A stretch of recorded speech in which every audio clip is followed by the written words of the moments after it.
안녕하십니까. 함재봉입니다. 한국 사람 만들기 친일교화파 세 번째 시간이 돌아왔습니다. 오늘은 지난 시간에 이어서 이제 그동안에 외국도 보고 유학도 하고 그러는 과정에서 어떻게 일본이 이제 결국은 메이지 유신을 하기 위한 준비가 됐고 이제 메이지 유신으로 넘어가는 이제 부분에 대해서 말씀을 좀 드려보도록 하겠습니다.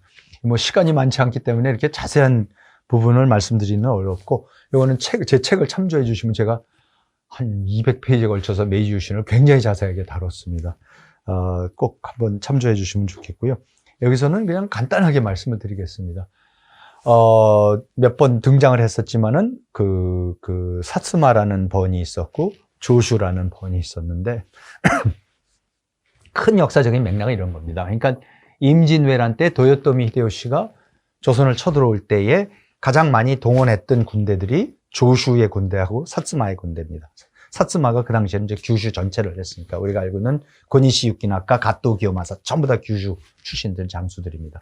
그러니까 거기에서 이제 군대들이 오는 거고, 그래서 그 도요토미에 충성하는 사람들이 다 와서 이쪽에 와서 이제 조선을 와서 초토화를 시키고 노략질을 하고 이제 그 짓을 벌리지만은 이제 도요토미가 죽으면서 결국은 명나라군까지 오고 그러니까 이제 결국은 이순신 장군이 잘하고 그러니까 이제 후퇴를 하지 않습니까? 그러고 나서 도요토미가 죽어버리고 나니까는 도요토미 밑에서 임진왜란 때 군대는 안 보냈던, 그렇지만 도요토미에 충성을 하고 있던 도쿠가와 이에야스라는 사람이, 이 사람은 자기의 영지가 일본의 동쪽에 있죠. 그렇죠? 지금 도쿄, 이 도호쿠 그쪽 동쪽 지방에 있죠. 그러니까 거기에 있었던 이 사람은 군대를 하나도 보내질 않았습니다, 조선에. 그래서 이제 이 일본의 서쪽에 있었던 사람들만 이제 건너오기 쉬우니까 이제 보냈었던 거죠. 그래서 이 사람들이 군대를 보내고 나고 도요토미한테 충성을 하니까 나중에 도쿠가와가 권력을 잡을 때에 그 두 세력 간에, 도요토미한테 충성하는 세력과 도쿠가와한테 충성하는 세력 간에 부딪혔던 1600년에 일어난 세키가하라 전투라는 유명한 전투에서 결국은 동군이죠. 이 동쪽 에도 쪽에 있어 동경을 수도로 하고 있었던 그 에도의 도쿠가와가 이끄는 군이 결국은 이겨서, 그래서 조슈하고 사츠마를 탄압을 하는 겁니다. 그래서 조슈하고 사츠마가 원래 갖고 있던 영지의 한 3분의 1로 줄어들었습니다. 그래서 사실 아까도 말씀드렸지만 사츠마라는 게 지금 가고시마를 중심으로 해서 저 남쪽 끝에 조그맣게 있지만은 원래는 규슈 거의 전체를 갖고 있었던 게 이제 사츠마였습니다. 근데 이때에 이 사람들이 이제 계속해서 도쿠가와 시대 거의 250년 동안 내내 사실 여러 가지 차원에서 차별을 받습니다. 근데 이때에 이제 이 도쿠가와 사츠마하고 조슈가 여러 가지 이유 때문에 힘을 기를 수가 있게 되고, 그리고 이제 그 힘을 이용해서 그 둘이 자기네를 몰락시켰던, 자기네를 이제 그동안에 탄압했던 도쿠가와에 대한 복수죠. 그러니까 세키가하라 전투에 대한 복수를 하는 겁니다, 이 사람들이. 250년 지나가지고. 그래서 실제로 그 조슈나 사츠마에서는 한 번도 세키가하라 전투를 잊어버린 적이 없습니다. 그래서 매년 자기네마다 매년 그 세키가하라 전투 때가 되면 예의를 갖추고, 그리고 특히 조슈에서는 애들을 보고 잘 때에 엄마들이 어린아이들이 잘 때에 꼭 발을 동쪽 에도 쪽으로 하고 자락을 했답니다. 그쪽 놈들을 처부수라고. 그래서 이런 일본 내부의 이제 역사적인 동력도 물론 있습니다. 그래서 다이내믹이 있습니다. 그래서 아무튼 근데 해필이면 사츠마하고 조슈가 이 도쿠가와를 치기 위해서 이제 손을 잡는 거죠. 그래서 그 손을 잡는 과정에서 조슈 쪽에서는 유명한 기도 다카요시, 그 다음에 이토 히로부미도 나오지만은, 그 다음에 이제 저쪽 사츠마 측에서 오쿠보 도시미치하고 여기 이 가운데 사진 보시는 사이고 다카모리라는 유명한 장수. 그래서 이렇게 요 세 사람이, 기도 다카요시 그는 조슈고, 사이고 다카모리하고 오쿠보 도시미치는 이제 사츠마인데, 요 세 사람을 유신 삼거리라 그럽니다. 요 세 사람이 메이지 유신을 일으킨 데 가장 결정적인 역할을 하고, 여기 맨 오른쪽에 보이시는 사카모토 료마라는 이 사람은 이제 도사번이라고 좀 작은 번이죠. 이 도사번의 무사인데, 하고 무사인데, 이 친구는 사실은 사츠마하고 조슈가 아주 왼수였었습니다. 굉장히 왼수였는데, 이 두 번이 동맹을 맺게끔 중간에 역할을 해서 사초 동맹, 사츠마 조슈 동맹이라는 거를 성사시키는 역할을 하고, 그리고 나중에 선중팔책이라 그래갖고 메이지 유신이 성공한 다음에 일본 헌법의 기초라고 할 수 있는, 그러면 새 정권을 세웠을 때는 어떻게 나라를 다스려야 됩니다라는 선중팔책이라는 걸 또 발표를 하고, 그래서 일본의 헌법의 아버지라고도 칭송이 되고, 물론 이 사람에 대한 책이 료마가 간다라는 책이 그 엄청난 히트를 치고 일본에서 이제 미니 시리즈로 만들어져 갖고 한국에서도 보신 분들이 많은데 꼭 한번 기회가 있으시면 그걸 보셨으면 좋겠습니다. 꼭 보내드리고 싶습니다. 그래서 아무튼 이런 세 사람들을 통해서 조슈하고 사스마가 세력을 합치고 이 도사번 같은 작은 번에서 도와가지고 결국은 이 도쿠가와 막부를 무너뜨립니다. 그래서 이제 도쿠가와 막부를 무너뜨리고 나서는 그동안에 250개 번 다이묘들이 이제 나눠져 있었던 나라를 중앙 집권화를 시키는데, 이 중앙 집권화를 시키는 과정이라는 것이 참 무섭습니다. 이게 일본이 250년 동안 자기네 나름대로 천하였습니다. 250개 나라입니다. 이 번이라는 거 국이라고도 그럽니다. 나라라고도 아예 그럽니다.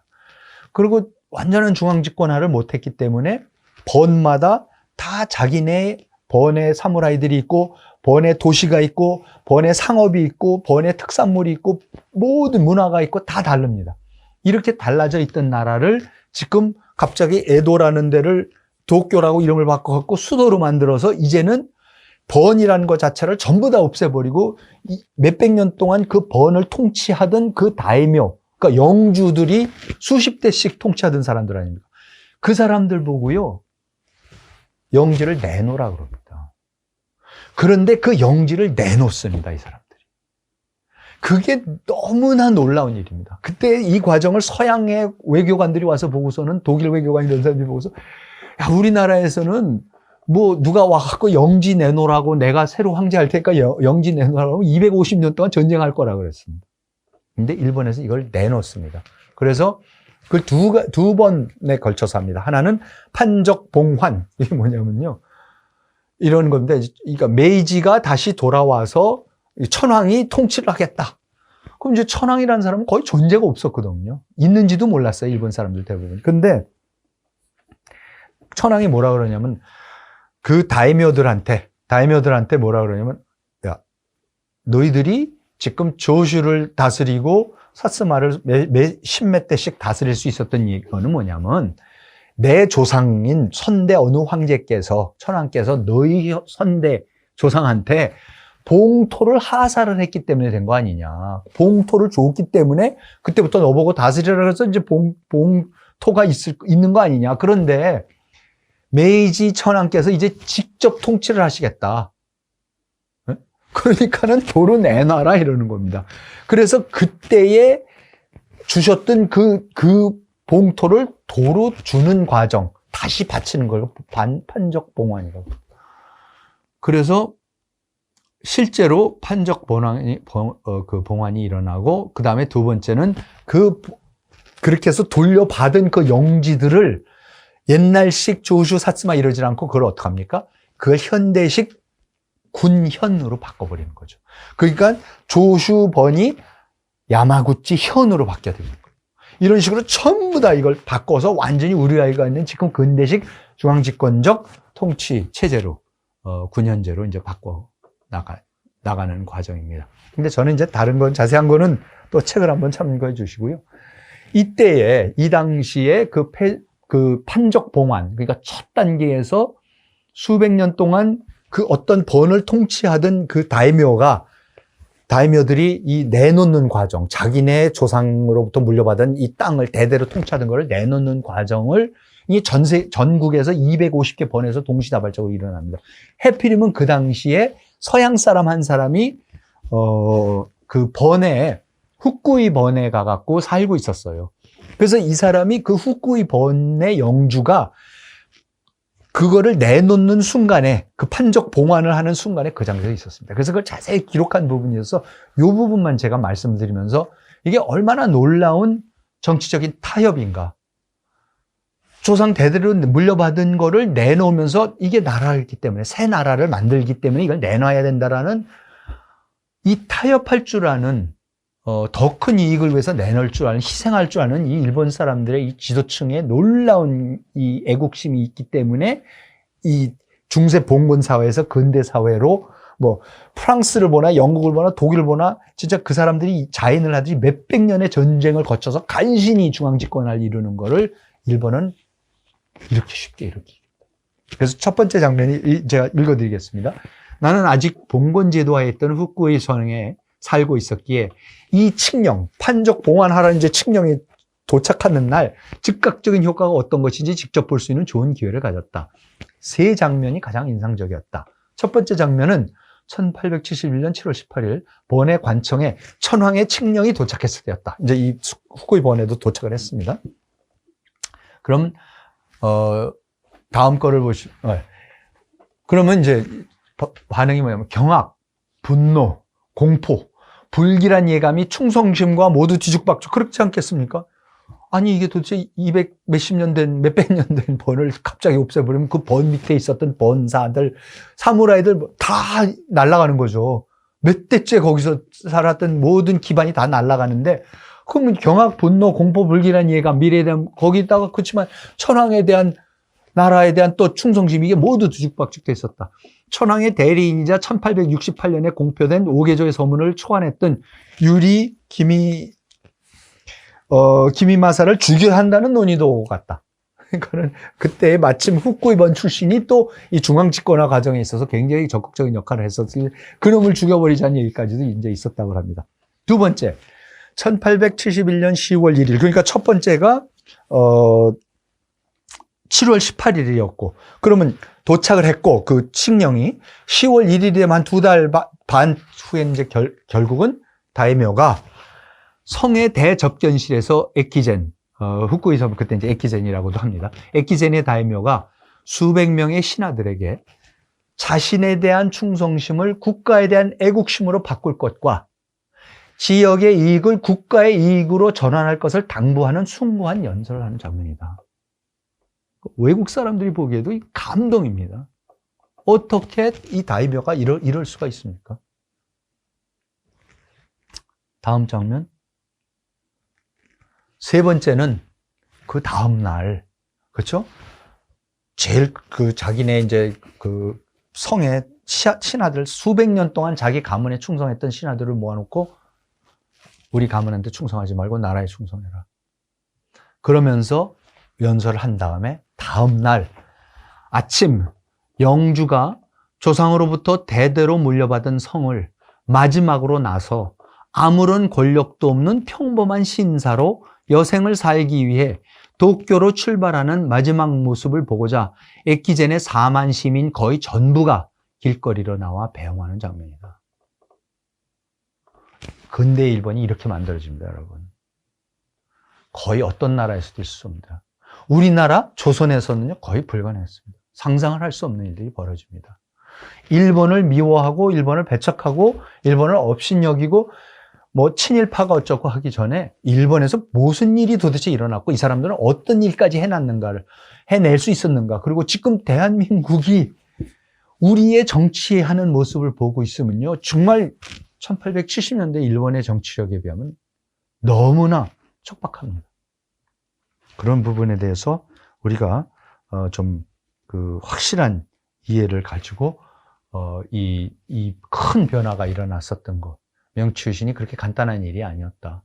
정말로 놀라운 인류 역사에서 그 선례를 찾아보기 어려운 놀라운 근대 개혁, 성공적인 혁명이었다는 부분을 다시금 말씀을 드리고 싶습니다. 그래서 이제 이런 과정을 거쳐갖고 메이지 유신에 성공을 하고 판적 봉환, 그러니까 다이묘들이 자기 권력을 다 내려놓고 영지를 중앙정부에다 귀속을 시키고 그걸 가지고 중앙정부는 다시 폐번치현을 해갖고 번을 다 없애버리고 현으로서 바꿔버리면서 새로운 조세 제도를 만들어내고 새로운 교육 제도를 만들어내고 관료들을 뽑는 것도 중앙집권적으로 뽑아야 되니까 도쿄 대학을 만들기 시작하고 새로운 군대, 번의 번사들, 사무라이들이 없어지고 나니까 군대를 만들어야 되니까 중앙에서 이제 군대를 만들기 위해서 프랑스와 독일의 사관학교 시스템을 배워갖고 학교를 만들고 징집령을 만들어서 전국에서 골고루 징집을 하고 관료를 뽑기 위해서 관료 시험 제도를 만들어내고 이런 놀라운 그 변화를 일으키기 이제 시작을 합니다. 그런데 이러한 놀라운 변화가 일어나고 있는데 일으키기 시작한 메이지 유신이 1868년에 일어나는데 지금 이 판적 봉환이 일어나고 있는 바로 이때에 이 놀라운 혼란이 벌어지고 있는 이때에 메이지 유신을 일으켰던 대표적인 일본의 지도자들이 전부 다 이와쿠라 사절단이라는 걸 떠납니다. 간단히 말씀드리면요, 메이지 유신을 일으켜서 지금 혁명을 일으켜서 혁명적인 변화를 일으키는 이 지도자들이 전부 다 2년 동안 해외 여행을 외국 유학을 갑니다. 이것도 인류 역사상에 전례가 없습니다.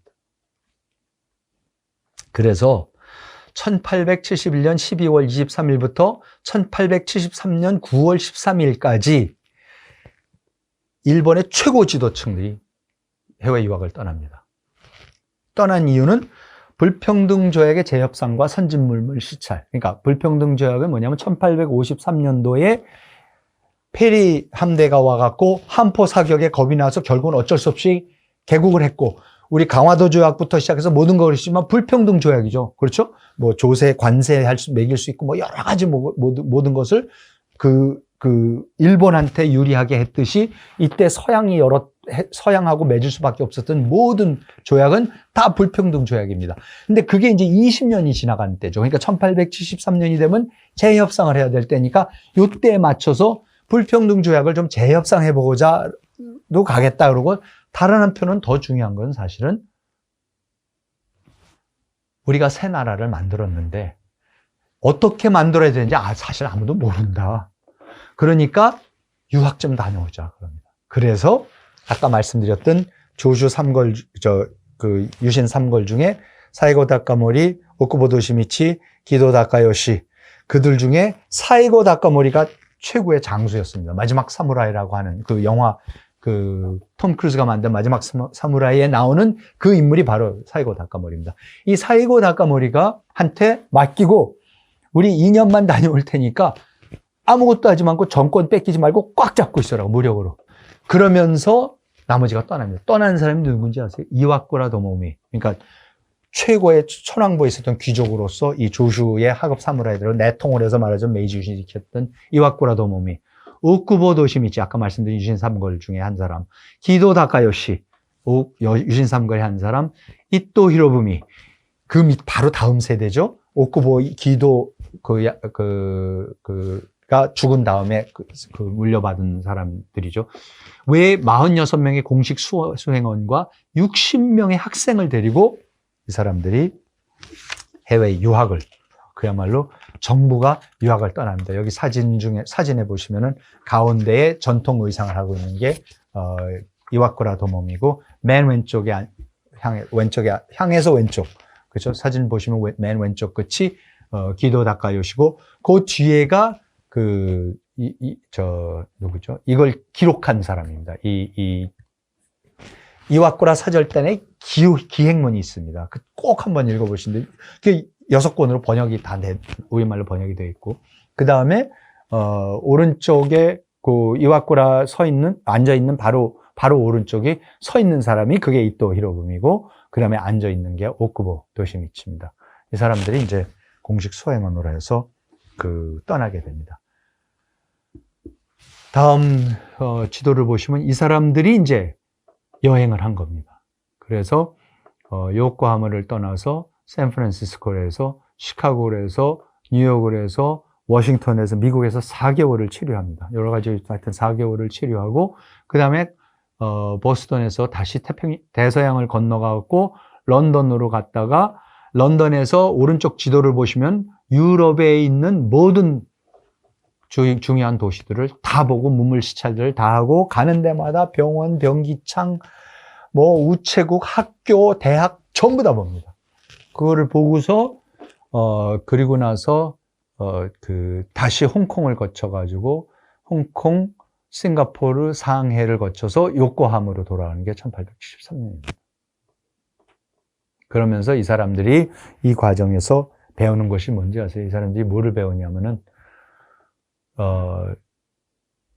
일본이 서양에 비해서 그렇게 뒤떨어지지 않았다라는 걸 배웁니다. 기도 다카요시가 특히 그럽니다. 왜냐하면 서양도 이때야말로 특히 보불 전쟁이 1860년에 끝나고 독일이 막 통일을 해가고 있을 때고, 그렇죠? 프랑스도 막 일어날 때고, 산업혁명 할 때고, 미국도 남북전쟁 끝나서 막 불같이 산업혁명 일으킬 때고, 전부 다 새로 시작하고 있습니다. 그러니까 일본이 가서 보고는, 우리가 이렇게 우리도 그렇게 뒤진 게 아니니까 나라를 지키는 국방도 해야 되지만 당장 쳐들어올 것 같지는 않다. 그러니까 우리가 교육, 경제, 문화 이 모든 거를 지금부터 다지기 시작하면은 충분히 따라갈 수 있다라고 그렇게 합니다. 그래서 그때의 모든 거를 배워갖고 와갖고 그때부터 기도 기도 같은 사람하고 이토 같은 사람은 헌법을 만들어서 헌정주의를 가야 된다라고 하는 거고, 야마가타 아리토모는 그 보불 전쟁에 가갖고 봤던 모든 사람들, 그 군대 1871년이구나. 그 전쟁을 봤던 사람들, 이런 사람들을 통해 가지고 독일식 군대를 배우기 시작하는 거고, 마츠가타 마사요시는 그 당시에 그 경제를 배워가지고 서양의 경제를 배워가지고 일본의 경제를 일으키는 거고, 또 누구죠? 교육을 맡는 사람 따로 있고, 이렇게 맡아서 전부 다 일본을 일으킵니다. 그러니까 외국을 철저하게 보고 왔기 때문에 이것이 가능합니다. 정말 지금을 생각해도 놀라울 정도로 외국을 많이 보고 많이 경험한 최고 지도부들이 직접 한 사람들이다. 제가 지금 지난번에 말씀드렸는지 몰라도 해방 직후에 우리나라에 뺏겼던 나라를 되찾으니까 다시 왔던 이승만, 윤보선, 김구, 박헌영, 박정희, 이 모든 분들은 다른 이념적으로 서로 다르고 그랬겠지만은 하나 중요한 걸 뭐냐면 외국을 철저하게 알고 있었고, 외국어 하나 정도는 완벽하게 능통하게 하고 있었고, 외국에서 무슨 일이 벌어지고 있는지 외국의 최고의 그 정치인들하고 기독교 단체가 예를 들어서 교회나 이런 거랑 완전한 네트워크를 갖고 있었던 분들입니다. 그런 분들이 와서 나라를 세우기 때문에 갈등도 있었지만 저는 굉장히 다이나믹한 대한민국이 일어날 수 있었고, 이왁구라사 절단을 보고 있으면 그런 거구나. 최고층의 지도층이 열려 있어야 되고 바깥 세상을 알아야 됩니다. 과연 대한민국이 지금 그런 상황인지 우리가 자문을 하지 않을 수가 없는 그런 상황입니다. 그래서 저는 이런 면에 있어서도 우리가 일본이 어떻게 일어날 수 있었고, 어떻게 메이지 유신이 가능하고 근대화의 기적 같은 그 근대화 혁명인 메이지 유신을 일으켰는지 우리가 정말로 반면교사로 삼아야 된다라고 저는 생각을 해서 이렇게 그 일본의 메이지 유신의 전후 역사를 말씀을 드렸습니다. 꼭 제 책을 좀 한번 참조하셔서 친일 한국 사람 만들기 2권에 이 모든 말씀드린 부분을 훨씬 더 자세하게 말씀드렸으니까 한번 참고해 주시기 바랍니다. 다음 시간에는 이 친일 개혁, 이 사람들의 일본의 이 모습을 이제 본 친일 개혁파가 어떻게 생성되는가 부분을 다음 시간에 또 말씀을 드리도록 하고, 오늘은 이만 줄이도록 하겠습니다. 시청해 주셔서 감사합니다.